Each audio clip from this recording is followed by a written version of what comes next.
Hello, loves. Welcome back. This is your Scorpio season energy update for 2025.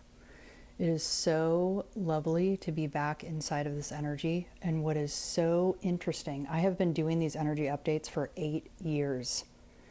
And this is the first time that it feels like I've been away from it and disconnected from it because I moved since the Libra season video. I'm in a new landscape, in a new home, in a new town. And I mean, talk about the axis of transformation that we're walking into with Scorpio. I'll get into that in a minute, but it just feels so interesting because I've disconnected from the grid in one place and plugged into a new grid in another place. And it's so bizarre. So I'm really curious to know, I have the physical expression of moving during this astrological time, but I'm really curious as people listen to this and kind of tune into the transformation and the changes that they're being called towards, how this energy that I'm going to talk about, and that I talked about a little bit in the Libra season video as well, is manifesting in your life.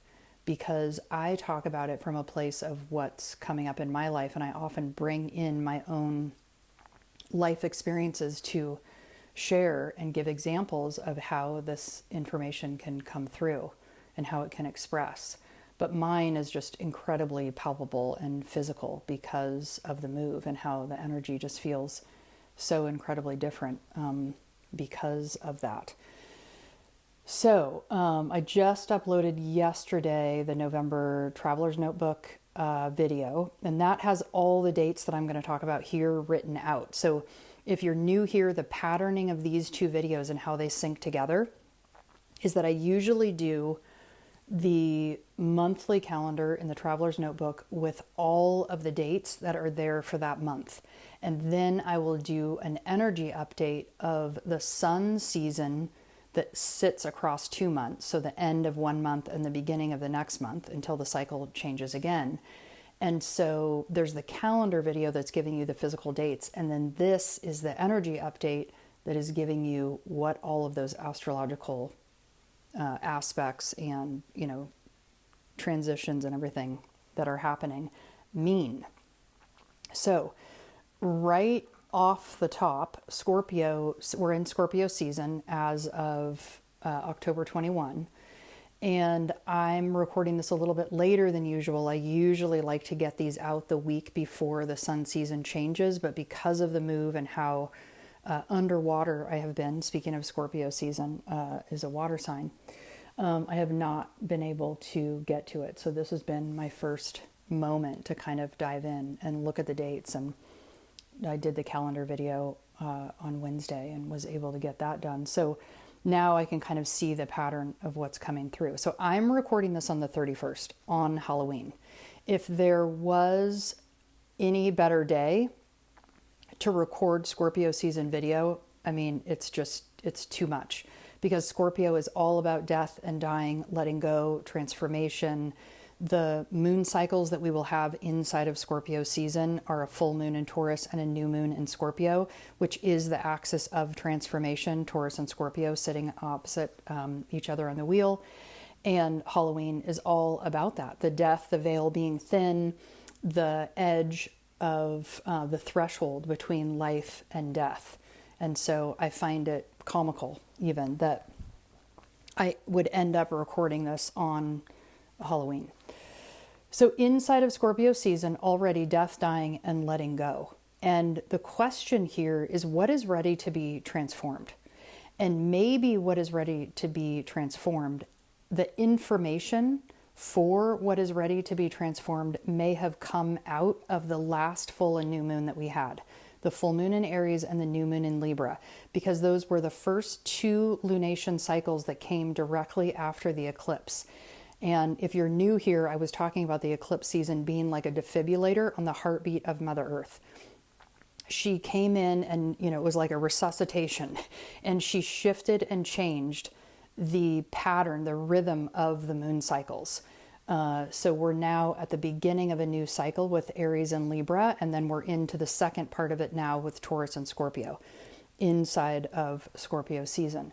So my hunch, and this is definitely happening for me, is the information that came out of the Aries full moon and the Libra new moon over the last 30 days and this, first month outside of the eclipse season should have started bringing forward information about your relationships, because Aries and Libra is the relationship axis, the axis of interdependence.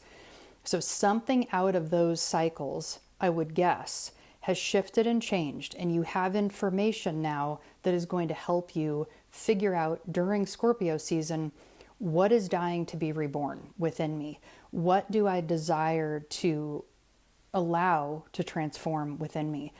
What is dying? What in my relationships doesn't serve me anymore? And what version of me am I letting go of to anchor in the new? And the very first moon cycle that we're going to have is the full moon in Taurus on November 5. And Taurus is ruled by Venus. It's all about wealth and worth and value and money.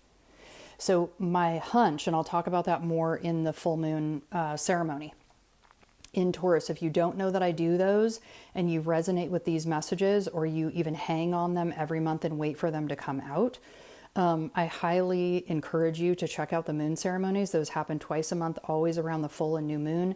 They sit in the shop on my website, and they're an audio message just like this. The first half of it is energy and astro update, and the second half is a group healing ceremony.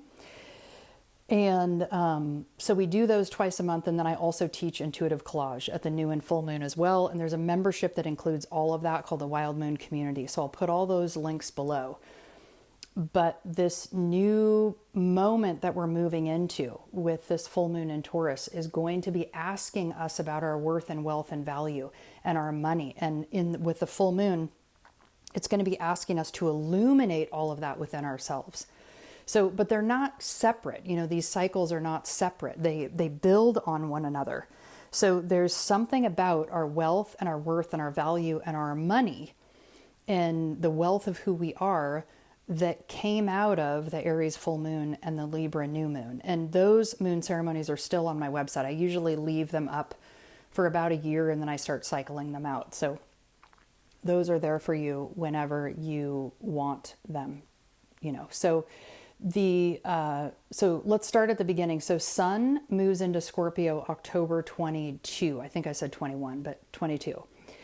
And so just inside of just looking at the Sun season alone, like I said, is about transformation, death, and letting go, and what is ready to die within yourself or in your life to be reborn into something new. And you'll notice that the image is a scorpion, and that's because the scorpion is the image of Scorpio. And the reason for that, the scorpion has a stinger. And so it gives you a little insight into the energy of Scorpio. That stinger in its lower octave can be used to harm, to wound, to poke at someone, and to be mean and nasty. In the higher octave of it, it can be like a needle that comes in to excise a wound, to allow the pus of a wound to drain, to allow the unspoken things, the things that live in the shadow, in the dark, in the taboo, in the hidden realms of Scorpio, to be illuminated and to come out and to be released and drained so that they can be healed. So you have to sit inside of that energy and feel, where are you in that? Are you being sharp and pokey and critical of self or others? Or are you being really methodical about it? Like when I think about Scorpio with that stinger draining the pus of the wound, it feels very Virgo to me. It feels very high priestess. It's intentional. It's on purpose. So ask yourselves, where you feel like you're sitting inside of that. On the very same day, October 22, Neptune went into Pisces. And if you've been following along for any length of time, you know that Neptune and Saturn have been moving back and forth all year over the threshold of the end degrees of Pisces and into the first degrees of Aries, which is the end of the zodiac and the beginning of the zodiac. Saturn is structure and Neptune is dissolution, dissolving, and it's also the dream. So what that says energetically is that the structures of the world and also the micro version of that, the structures within ourselves, whether that's, shadow loyalties or whether that's learned behavioral patterns based on what society tells you is safe, okay, allowed, are dissolving so that we can dream a new dream that includes the whole. Pluto in Aquarius for the next 20 years is the humanitarian. So we are moving away from corporate top-down structures, power over, and we're moving towards horizontal structures where everyone has a seat at the table, everyone's voice is valued and necessary, no one has power over, everyone is contributing their unique gift to the whole, and that transforms the whole and makes it a better world for everyone, not just a few. So Neptune and Saturn retrograding over these end degrees is giving even more potency and power to that. So they started the year in Pisces, they moved over into Aries, they're both in retrograde now, so they've now both made it back into Pisces. So it's kind of like, I've talked about that place of coming back into Pisces is like a car wash. Like they got a little bit of information about what it feels like to be in Aries. We all got a little bit of information about what does that new structure look like that we want to create in our lives or, globally in society. And now that we got that information, they're retrograded back into Pisces to kind of get washed off by the water of Pisces and the dream. It's kind of like a psychic reset. And so we're getting that information. So Neptune went into Pisces, like I said, October 22nd. And then I'm just checking my notes here so I get all of this. It's going to go, so Neptune will be in Pisces retrograde until December 10. So I'll keep talking about this as we move through, the rest of the year. It will go direct December 10, but it won't be back in Aries until January 26th of next year. And so you get an idea that this is like a whole flushing reset at the end of the year. And I don't think that they'll both be back in Aries until, I feel like, I don't have it written on my notes here, but I feel like it's about February of next year when we start coming out of that whole thing and building the new dream forward, outside of all of that back and forth. So then on October 29, we have Mercury going into Sagittarius. And Mercury is the voice, and Sagittarius is expansion, it's higher wisdom, it's higher mind, it's education. I'm just checking my notes here. And so Mercury in Sag is a desire to communicate, to language, to use your mind towards expansion and higher wisdom, higher understanding, taking you further out than you've ever been before. And so our mind is kind of, there's something here about getting curious about that. But here's the caveat. There's this really powerful moment happening with Mercury because we're going to go into the last Mercury retrograde of the year. There's usually 3 a year. They last for 3 weeks at a time. There's a 2-week setup phase, so we're already in it, and there's a 2-week integration phase on the other side of it. So the retrograde will happen. So Mercury just went into Sag October 29. The retrograde will happen from November 9 to November 29. And inside of that retrograde, it's going to go back into Scorpio on November 18. And then it won't be back in Sagittarius until December 11. So it's going back and forth over the threshold of Scorpio Sagittarius. Okay, so Scorpio or Sagittarius, like I said, is higher wisdom, higher mind. It's going out to the far reaches of wisdom and exploration and expansion to receive new information. And Scorpio, like I said already too, is death and dying and being reborn. So Mercury going back and forth in a retrograde. Retrograde is already about a review cycle. So we're reviewing the way our mind works. We're reviewing automatic thinking, automatic programming, and asking ourselves, what have I been thinking about, or how have I been thinking that is a habitual pattern that may not be serving me anymore?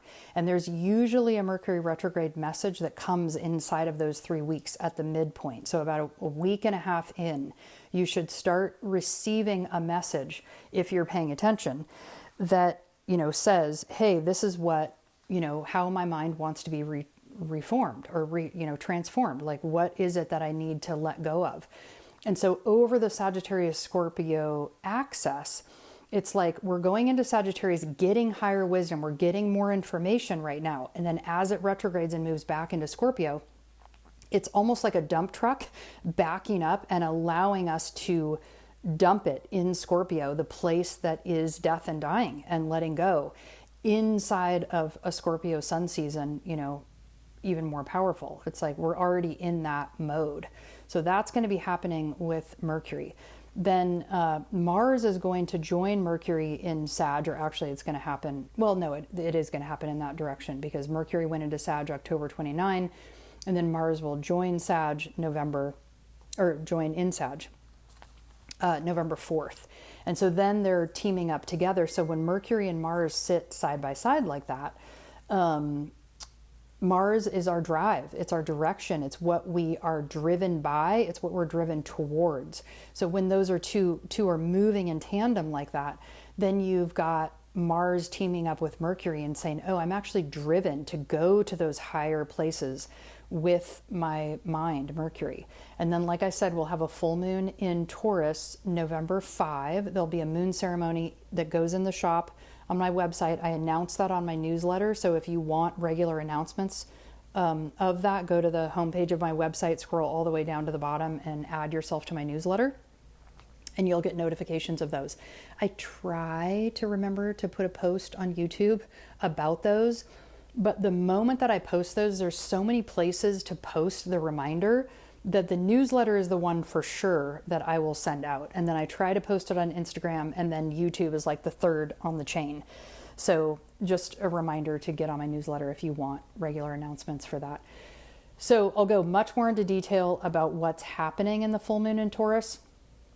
But just to pause for a moment there, for the last several moon cycles, I would say 4, 5, 6, I don't even remember how far back now, we've had multiple kites and multiple yods. That is going to continue at the full moon in Taurus, and then we lose the yod at the new moon in Scorpio, but there's still a kite going on.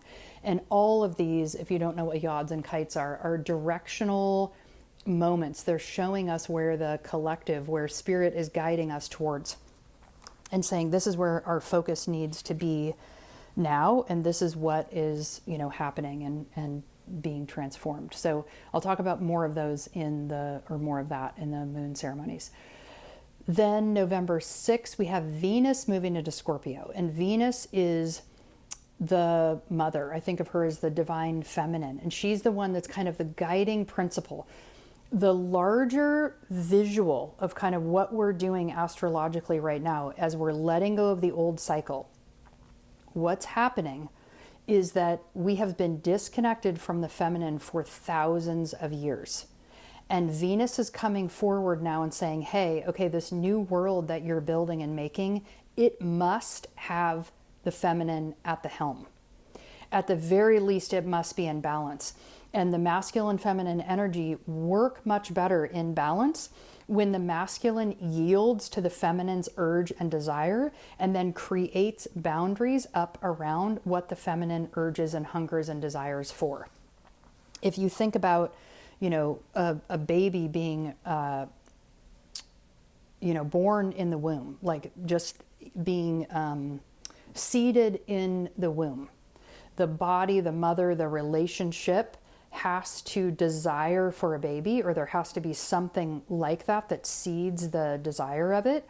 And then the body, the container, comes up around it to protect the baby and allow it to grow. So it's kind of a similar example of what I'm talking about with the masculine, feminine. And I'm not talking about gender. I'm talking about masculine and feminine energy that live inside of all of us. Those have to be in balance.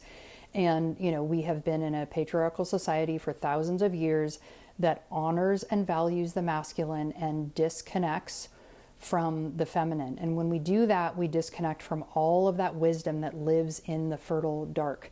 And so it's like a chicken with their head cut off, running around with no purpose, no direction, no real direction that has to do with like soul purpose and direction. It's just about, you know, making money and producing and overusing the earth's resources. And if there's one message that Venus gives us over and over and over again, is she only gives from overflow. She does not give from lack, because she knows that to not give to herself first, to not receive first, means that she's then giving from an empty well, and she will perish in the doing of that. So then oh shoot, I didn't write the date down.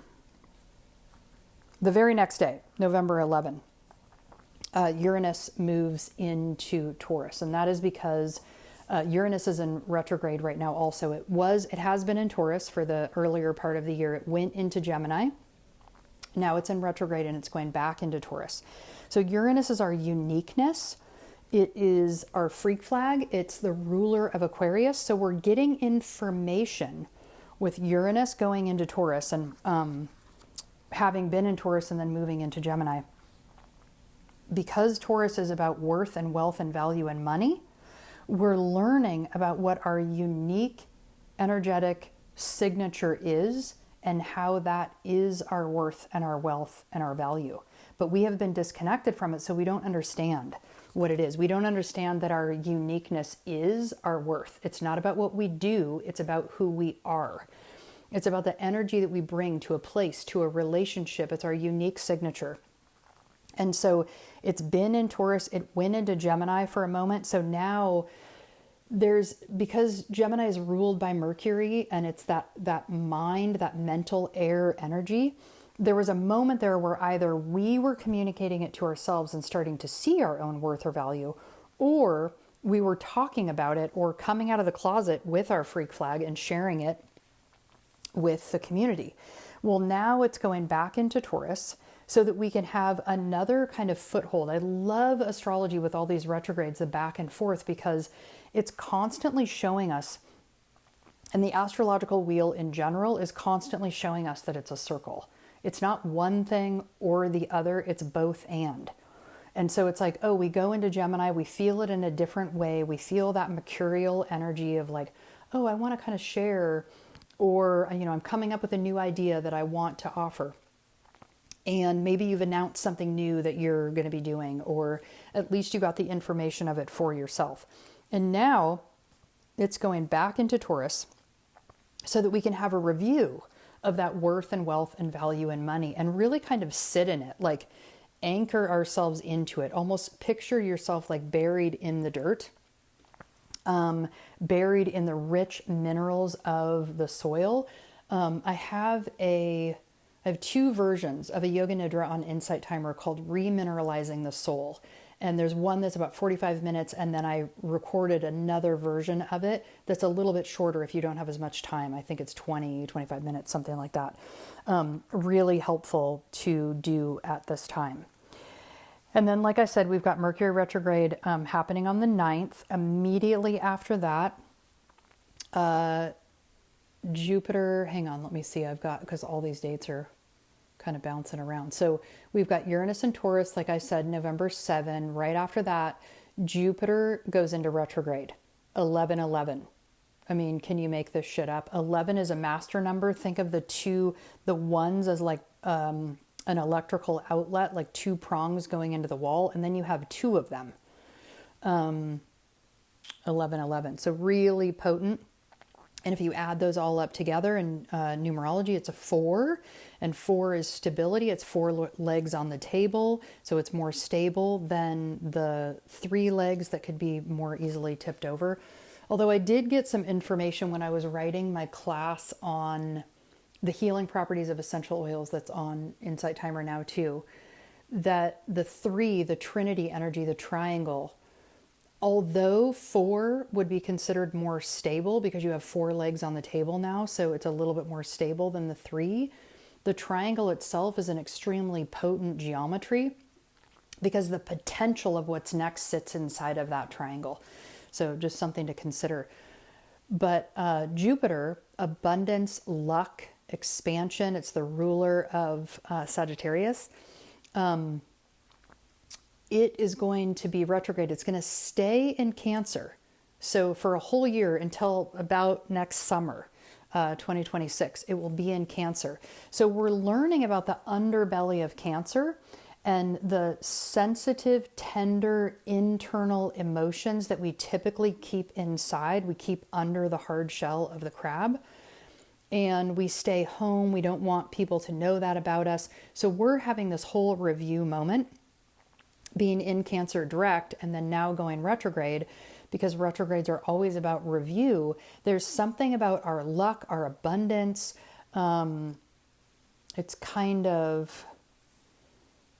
It's not so much authenticity, but when you add all these things together, when Uranus is in Taurus at the same time, we're getting this information about that uniqueness that is the potential of our abundance and our expansion inside of Cancer. So it has something to do with emotions and nurturing and nourishing. Cancer is like the one that could, it's the nurse. It's like the one that could just tend all day long to the inner emotions.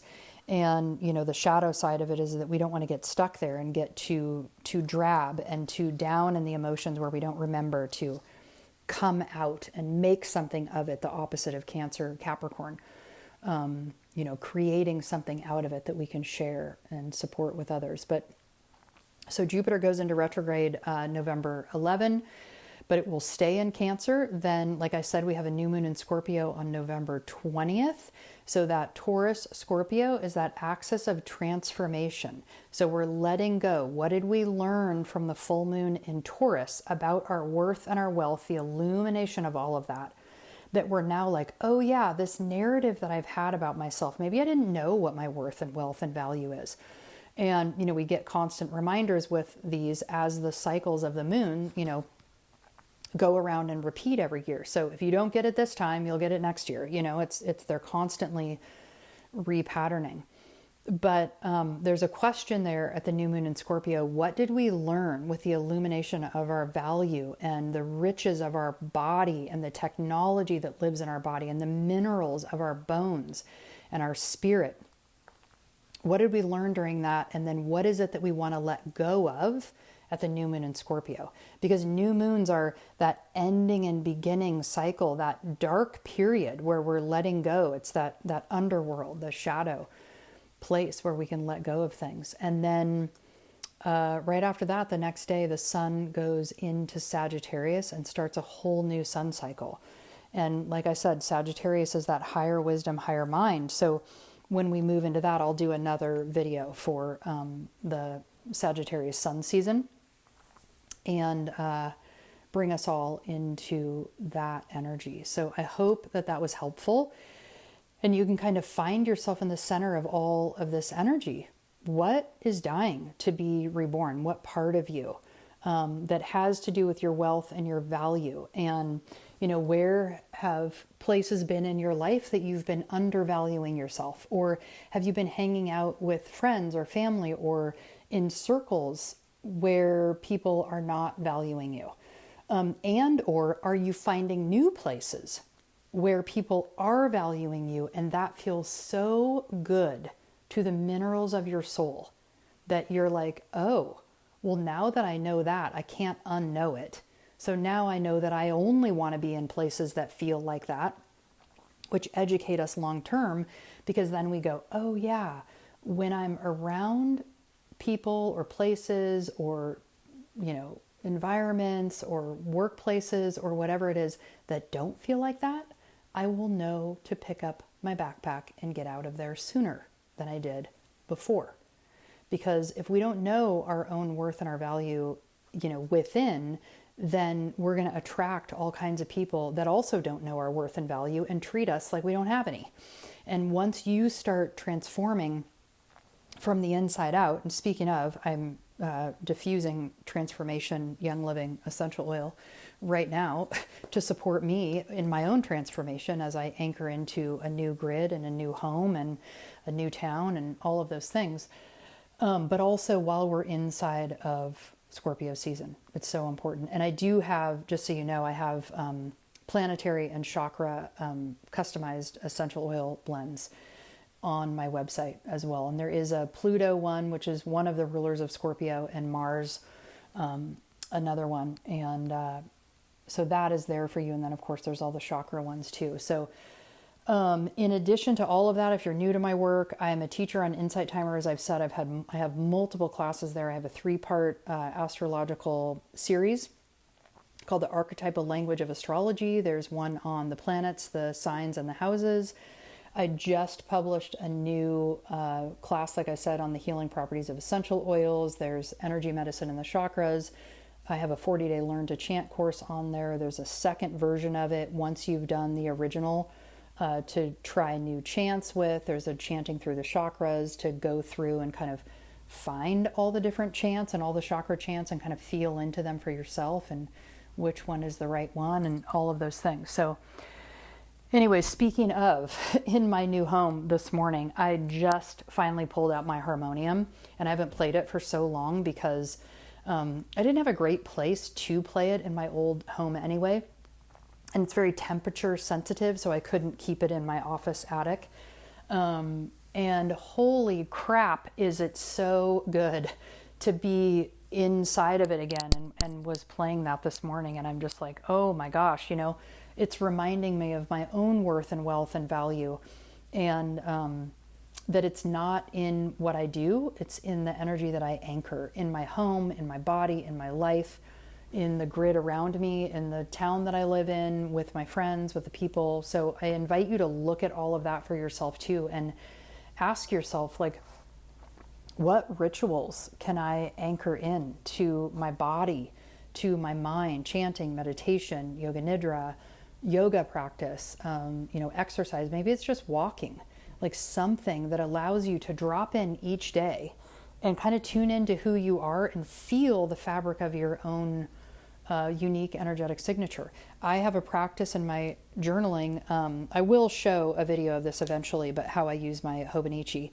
And I do a daily kind of tracking of what's happened and collaging and all of that in my Hobonichi. And then I also have my traveler's notebook that I've shared a lot more on here with my calendaring, and then just note-taking of all the classes that I am involved in and all of that. So, there you go. I will say, it kind of feels almost a little bit too early to announce it because I haven't done anything with it, and there's nothing to announce quite yet. But if there is one question that I have been asked over and over and over again from students that do my astrology series on Insight Timer, and then they come to my individual practice and book an astrology reading, maybe even a follow-up or multiple follow-ups. And then, I just have multiple people that have asked me, okay, I want more now. I want to deeply understand my astrological chart. I've had that question so many times, and I've been sitting in this curiosity of, okay, is it an astrological kind of apprenticeship? Is it a training where I'm teaching other people to read astrology? That doesn't quite feel like what it is, so I haven't known what it was. But I had a client just recently that booked an astrology follow-up session, and she asked me about this as well. And it occurred to me, oh my gosh, what a beautiful offering to have it be a training where you're learning about your chart and living inside of your chart, over the course of, 9 months or a year. And we're leaning into each planet in the sign that it is for you, the house that it is for you, so that you can kind of live into it and feel into it in an embodiment way.